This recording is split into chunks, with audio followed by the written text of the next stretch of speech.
My name is Abiante, like you know, sir. I'll ask you a few questions before I maybe... please, don't be angry with me, or if the question looks stupid, just tell me it's a very stupid question and you cannot answer me. Did you write WAEC, sir? I did. What year, sir? 1986. Okay. What time did you write your own exams? There were morning papers and there were afternoon papers. What time did you, can you remember the time? At that time, I remember it was 8 a.m. and then some papers were for 2 p.m. And you ended what time? Some of them go as late as 5 p.m. Good. So you didn't need to use candle or torchlight to write your own exams? It's a yes or no question. For me as a person, no. During your time, you didn't use torchlight to write? Yes, for me as a person, no. From what happened with the English papers, what was the average closing time for those who wrote the exams in a village like my own village? Because it's obvious, what time did they write the exams? Mr. Chairman, sir. No, what time did they write the exams? The average. Because I have on record what they sent to me, so I will also let you know, sir. From the information reaching me, yes, sir. Some places ended at around 9 p.m. Around? 9 p.m. 9 p.m. Okay. And some others ended when? That is the one before me, sir. Okay. Are you aware that some places they wrote the exams till about 11, 11:30? Are you aware? I'm not aware, sir. You're not aware. So if we show proof, will you admit? No, even without showing proof. WAEC is also not limited to Nigeria, am I correct? West right, Africa. sir. Okay. Yes. Which other country did the candidates write exams by 11 p.m.? Which other country? I am not aware of any because... Except Nigeria. To the best of my knowledge. So yes. it's only in Nigeria. To the best of my knowledge, yes. Good. So that is very easy to find. It is a collapse of whatever, logistics or gross incompetence. Am I correct? You have more than one country, 2, 3, 4 countries, and it's only in Nigeria that they had to write the exams by 11 p.m. So other countries did very well in managing their logistics. In Nigeria, we failed. Admitted? Okay. Is it a fact, sir? In my village, there is no electricity. Not even in my own house, talk less of the school. Are you also aware that some people left for the examinations without food? They were hoping that when they finish writing the exams, they will get back to their houses to help their parents cook the dinner for that day. How will a small child, a candidate, wait until 11 on hungry, empty stomach, and the person will be assessed at the same level with the man in Maitama who probably sat in an air-conditioned classroom to write the same exam?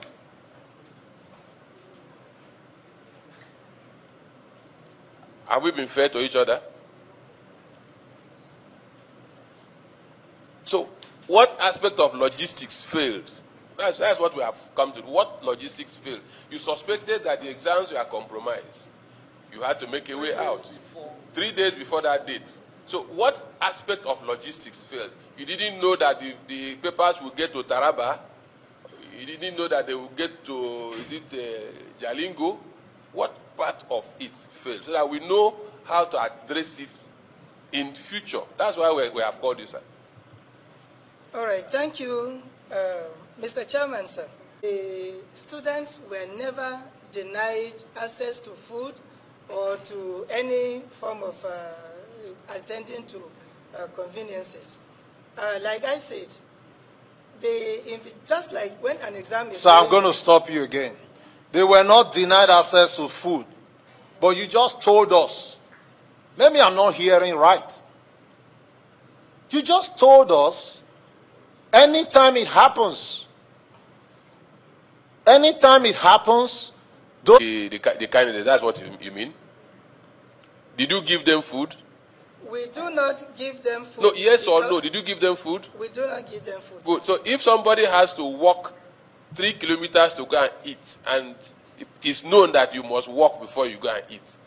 How did you suffer the child? I said you didn't deny them access to food. Did you take statistics of the schools in the rural areas to know how many of them are boarding schools, how many of them are day schools? You didn't. Information reaching me, sir, is that the schools gave them food.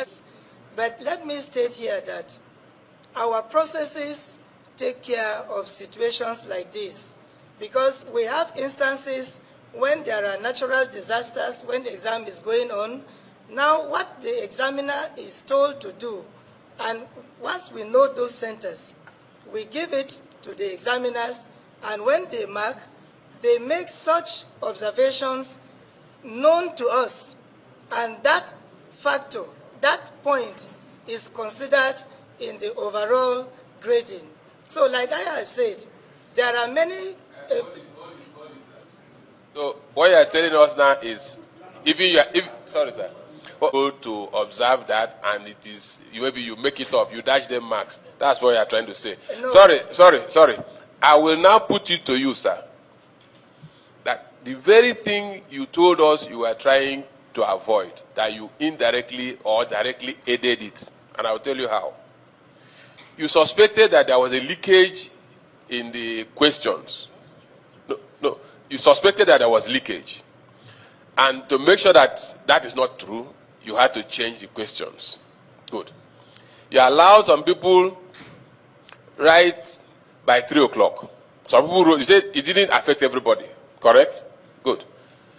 And you kept my brothers, you kept my sisters, you kept my cousins in the village and allowed me to write the exam here in Maitama or here in Abuja. I finished by 5 o'clock. And my sister calls me and says, we have not started. I say, oh, you have not started? Okay, question number 1. This is what they asked. Question number 2. This is what they asked. In this era of internet and phone. So that thing that you said you are trying to avoid, you indirectly aided it. Because between that 5 o'clock and 9 p.m. that they had to write the exams, of course, they had to start by 9. So they're telling me 12, 10. Between that period, head of WAEC, people around the rural areas that are affected should have had adequate knowledge of the questions that you asked. Madam, it's like you wanted to answer. No, you are shaking your head. No. She wanted to answer. Let the head of WAEC who is willing to answer. Please, sir. Please. It is renewed biannually. And such infractions and actions and inactions are clearly spelled there, and the way to proceed with such infractions when they arise.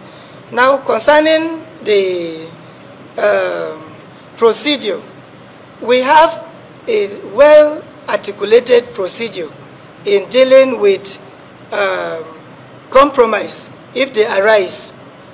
That document, for the sake and the purpose of allowing us to keep our procedures so that people will not abuse it, we have a document that is detailed and robust.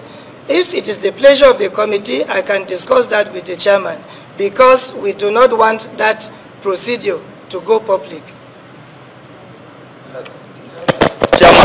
Chairman, the registrar is saying to this committee. Okay, go ahead. Nationally, it was a credible exam. Oh, nationally? Yes. In Jalingo, in Rivers, in Benin. So everyone written under that condition was a credible exam. You see, that's why I said national. There are pockets of places that had challenges. Okay, those pockets of places, were those exams credible? Yes or no? Substandard.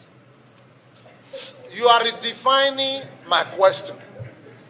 I prefer to use the word credible. DPT examinations in 2026. I would want to appeal that everything should be taken into perspective before you claim capacity. The capacity that you tend to have is like my brother now asking you to go and deliver a parcel in brass. You're a very good driver. You have a very good car. But there is no bridge that will help you get to brass. You cannot tell us you have that capacity. Your capacity will end at the waterside because you cannot get to brass. CBT, no sir. You would have advocated for a national seminar, summit, or conference, whatever, on education so that we are sure where we are. You don't have the statistics of secondary schools where you can have this computer-based test.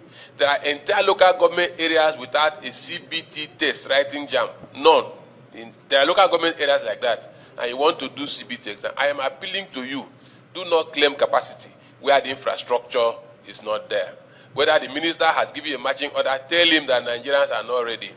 If he doubts you, he should convoke, not the ones they do in Abuja. They should go and find out for themselves and have the statistics of schools that have infrastructure for that exam. We complain every day that the standard of education is being lowered. Then you're asking people to, objective is just like tumbo. Even somebody who didn't read can pass and have A1. Tumbo. So I appeal to you, do not tell us you have the capacity for CBT test. And what you do here in the name of WAEC exposes us to ridicule within the sub-region. Some of us are regional parliamentarians. We meet our colleagues in other countries. We are faced with this ridicule. We saw your people writing exam by 11 p.m. using torchlight. So please, help us. We pride ourselves as the giants. Let us not be the sleeping giants. A living dog is better than a dead lion. Thank you. Chairman, thank you very much.